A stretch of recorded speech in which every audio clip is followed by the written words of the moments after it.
నిరుపేదలకు మంత్రి Narayana good news చెప్పారు. అతి తక్కువ ధరకే ఆహారాన్ని అందించే అన్న క్యాంటీన్లను ఆగస్టు 15 నుండి ప్రారంభించనున్నట్లు మంత్రి తెలిపారు. సచివాలయంలో ఆయన మీడియాతో మాట్లాడారు. తమ ప్రభుత్వ హయాంలో ప్రారంభించిన 183 అన్న క్యాంటీన్లను తిరిగి ప్రారంభించేందుకు వేగవంతంగా పనులు సాగుతున్నాయన్నారు. నాణ్యతతో కూడిన ఆహారం అందించేందుకు ఇప్పటికే టెండర్లను ఆహ్వానించినట్లు మంత్రి చెప్పారు. అదేవిధంగా రాష్ట్రంలోని 106 మున్సిపాలిటీలలో డ్రైన్ల పూడికతీత పనులకు 50 కోట్లు మంజూరు చేసినట్లు చెప్పారు. అదేవిధంగా త్రాగునీరు సరఫరా చేసే పైప్లైన్ల లీకేజీలను అరికట్టే విధంగా పనిచేసే డయేరియా లాంటి వ్యాధులను అరికట్టాలని రాష్ట్రంలోని మున్సిపల్ కమిషనర్లకు ఆదేశాలు ఇచ్చినట్లు మంత్రి నారాయణ స్పష్టం చేశారు.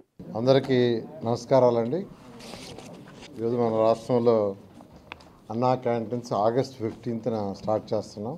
గత 2014-19 అప్పుడు ఈ అన్నా క్యాంటీన్స్ని పేదలు నిరుపేదల కోసం ప్రతి పేదవాడు కేవలం 5 రూపాయలతో చక్కటి భోజనం, ఆరోగ్యకరమైన భోజనం, మంచి ప్లేసులు అంటే తినే ప్లేస్ కూడా హైజీనిక్ గాను తర్వాత చాలా ఆహ్లాదకరంగా ఉండాలని ఆ రోజు సీఎం గారు ఆదేశించడం, దానికి తగ్గట్టుగానే రాష్ట్రంలో 203 అన్నా క్యాంటీన్స్ యాక్చువల్గా ప్రారంభించడం జరిగింది. వాటిల్లో అంటే 203లో 183 యాక్చువల్గా వర్కింగ్కి వచ్చినాయి. దాదాపు ప్రతిరోజు 2,25,000 మంది భోంచేస్తున్నారు. 2,25,000 మంది.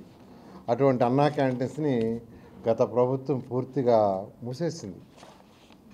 వాళ్ళు చేయదలుచుకుంటే రూపాయికి ఇచ్చిండొచ్చు, అంటే మేము 5 రూపాయలు ఇస్తే రూపాయి కూడా ఇచ్చిండొచ్చు. కానీ ఒక కక్ష సాధింపుతో ఆ ప్రభుత్వం చేసింది. అయితే మళ్ళీ అన్నా క్యాంటీన్స్ని ఓపెన్ చేస్తామని సీఎం గారు చెప్పడం, దాని మీద యాక్చువల్గా క్యాబినెట్లో కూడా మొన్న డిసైడ్ చేశారు. ఈ అన్నా క్యాంటీన్స్ సంబంధించి ఈ మున్సిపల్ శాఖ ఆల్రెడీ టెండర్లు అంటే ఈ అన్నా క్యాంటీన్స్లో కొన్ని అన్నా క్యాంటీన్స్లో సెక్రటరియట్ పెట్టారు, కొన్ని అన్నా క్యాంటీన్స్ని గోడౌన్గా పెట్టుకున్నారు, కొన్ని అన్నా క్యాంటీన్స్ని బ్లీచింగ్ పౌడర్ వేసుకోవటానికి పెట్టుకున్నారు. ఇట్లా రకరకాలుగా అన్నా క్యాంటీన్స్ మొత్తాన్ని నిర్వీర్యం చేశారు. దాంట్లో ఉన్న ఆ డైనింగ్ టేబుల్స్ అన్ని తీసేశారు. కొన్ని దగ్గర ఆ డైనింగ్ టేబుల్స్ తీసి మిద్ది పైన వేస్తున్నారు. నేను ఈ మధ్య కొన్ని దగ్గర విజిట్ చేస్తే. రెండవది ఈ యొక్క సీజనల్ డిసీజెస్, జనరల్గా ఈ వర్షాకాలం సీజన్లు అందరికీ తెలుసు, ఈ డయేరియా ఇలాంటి వ్యాధులు ప్రబలటం. రీసెంట్గా పిడుగురాళ్ళ ఇష్యూ, పిడుగురాళ్ళలో 1వ తేదీ నుంచి మొన్నటి వరకు ప్రతిరోజు కేసులు వచ్చిన మాట వాస్తవం. దానికి నేను కూడా 2 సార్లు పోయి వచ్చాను. అయితే అక్కడ జరిగింది ఏంటంటే 1వ తేదీకి ముందు 4 రోజులు వాళ్ళు మున్సిపల్ వాళ్ళు వాటర్ పైప్ లైన్స్ ఆపారు రిపేర్ కోసంగా. అయితే అక్కడ డ్రింకింగ్ వాటర్కి 2 ఆల్టర్నేట్స్ ఉన్నాయి. ఒకటి ఏంటంటే 7 బోర్లు ఉన్నాయి, మోటార్ బోర్స్, పవర్ బోర్స్ అంటారు. ఆ మోటార్ బోర్స్తో కూడా మళ్ళీ గ్రౌండ్ లైన్స్ ఉన్నాయి. ఆ లెనిన్ నగరం, మారుతి నగరంలో భూమి లోపల లైన్లు వేసి అవి పబ్లిక్ ట్యాప్ కనెక్షన్ ఇచ్చారు. ఆ వాటర్ని వాళ్ళు స్నానాలు చేయడానికి దానికి వాడుతున్నారు. మున్సిపాలిటీ ఇచ్చే వాటర్ని డ్రింకింగ్ వాడుతున్నారు. అయితే ఆ పవర్ బార్ ద్వారా వాటర్ ఇస్తున్నారు కాబట్టి వాటర్కి ఎటువంటి ఇబ్బంది లేదని పైపులు రిపేర్ చేస్తామని ఎక్కడైతే మెయిన్ సోర్స్ నుంచి వస్తుందో ఆ లైన్ ఆపారు 4 days. ఆ 4 days ఈ బోర్లలో వాటరే డ్రింక్ చేశారు. అంతేకాని అక్కడ ఆర్ఓ ప్లాంట్లు ఉన్నాయి, దాంట్లో వాటర్ డ్రింక్ చేశారు. డ్రింక్ చేస్తే యాక్చువల్గా ఏంటంటే అక్కడ ఈ డయేరియా రావటం, దాదాపు ఒక 100 మంది పైదాకా వచ్చింది. దాని మీద యాక్చువల్ నేను కూడా 2 సార్లు పోయాను.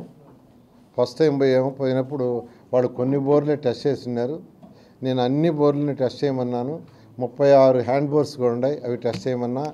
7 బోర్లు అక్కడ ఉన్న ఆర్ఓ ప్లాంట్స్ అన్ని టెస్ట్ చేయమంటే దాదాపు అన్ని ఆర్ఓ ప్లాంట్లలో యాక్చువల్గా బ్యాక్టీరియా బయటపడింది.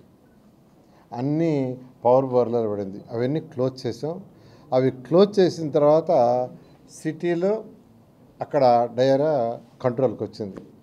అయితే ఇప్పుడు పక్కన గ్రామాల్లో విలేజ్ నుంచి వస్తున్నాయి. ఇవాళ కూడా ఒక 7 కేసులు వచ్చాయన్నారు.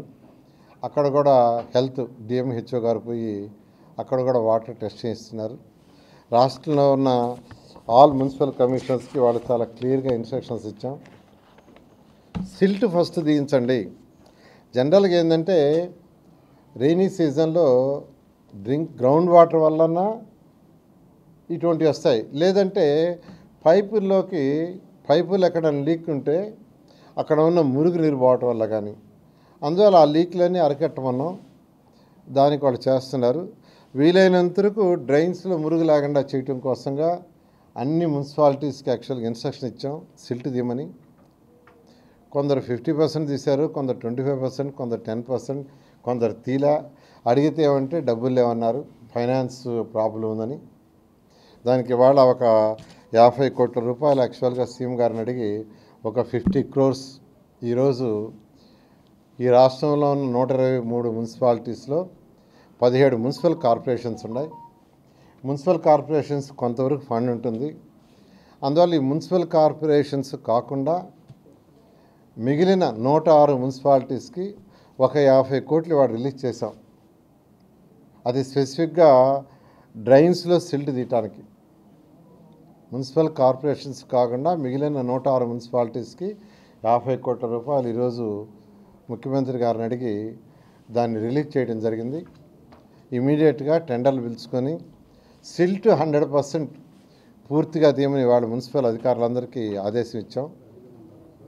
నేను కూడా ఫిజికల్గా చెక్ చేస్తాను రెగ్యులర్గా నేను చెప్పడం జరిగింది. అందువల్ల రాష్ట్ర ప్రజలందరూ కూడా ఎవరైతే ఎక్కడైతే ఈ మురికి నీళ్ళు అవి ఉంటాయో ఆ ఏరియాలో ఉండేవాళ్ళు ఇట్లాంటి ప్రాబ్లం వచ్చిన వాళ్ళు నీళ్లు కాసి చల్లార్చి తాగండి. నీళ్లు కాసుకొని చల్లార్చి, మన పిడుగురాళ్ళలో కూడా అదే చెప్పొచ్చాను. అందువల్ల ప్రతిసారి మనకి ఈ ప్రాబ్లమ్స్ పోవాలంటే ఖచ్చితంగా underground drainage system, underground drinking pipe lines రావాలి. దానికి 2014-19లో ఏషియన్ ఇన్ఫ్రాస్ట్రక్చర్ ఇన్వెస్ట్మెంట్ బ్యాంక్ ద్వారా 5,350 కోట్లతో ప్రాజెక్టు శాంక్షన్ చేయించాం. అది స్పెసిఫిక్గా దీనికోసమే 5,350 కోట్లతో. అయితే ఆ ప్రాజెక్టు మూలబడిపోయింది. దాంట్లో 240 కోట్లు కూడా ఖర్చు పెట్టలా. మనం June 30కి డేట్ అయిపోయింది, ఎక్స్పైర్ అయిపోయింది. మళ్ళా దాన్ని ఎక్స్టెండ్ చేయమని రిక్వెస్ట్ చేసాం. వాళ్ళు ప్రస్తుతం 1 month ఎక్స్టెండ్ చేశారు. ఇప్పుడు మళ్ళీ దాన్ని ఒక 2 years ఇవ్వమని అడుగుతున్నాం. ఆ ప్రాజెక్ట్ కానీ వస్తే 57 మున్సిపాలిటీస్లో ఆల్మోస్ట్ 100% మనకు ఈ drains problem, drinking water problem పూర్తిగా పోతుంది. దానికోసం ట్రై చేస్తున్నాం. అదేవిధంగా మున్సిపల్ శాఖకు సంబంధించిన జనరల్ ఫండ్ అంతా CFMSలు మొత్తం వాడేశారు గత ప్రభుత్వం. ఖజానా ఖాళీ మున్సిపాలిటీది. దానికి కూడా సీఎం గారితో యాక్చువల్గా డిస్కస్ చేస్తున్నాం ఎలా చేయాలనేది. ఈ ఫండ్స్ రిలీజ్ అయితే అన్ని మున్సిపాలిటీస్కి వాళ్ళకి చేయాల్సిన ఫండ్స్ రిలీజ్ చేసి అక్కడ ఏదైతే వర్క్లు ఆగిపోయి ఉండేవో అమృత్ 1, అమృత్ 1 టైం అయిపోయింది కానీ 100% పూర్తి చేయాల. అమృత్ 2 అయితే అసలు ఆల్మోస్ట్ టేకప్ చేయాల. ఎందుకంటే స్టేట్ గవర్నమెంట్ షేర్ వేయాలి, మున్సిపాలిటీ షేర్ వేయాలి. గత ప్రభుత్వం ఆ షేర్ ఇవ్వనందువల్ల ఆ వర్క్లన్నీ పూర్తిగా అయిపోయినాయి. ఎక్కడైనా ఒక మున్సిపాలిటీలో ప్రజలు ఫస్ట్ కోరుకునేది ఏంటంటే ఒక రోడ్డు, వేస్ట్ వాటర్ పోయే డ్రైనేజీ, డ్రింకింగ్ వాటరు, ఎలక్ట్రిసిటీ. ఈ 4 ఏ ప్రజలైనా కోరుకుంది.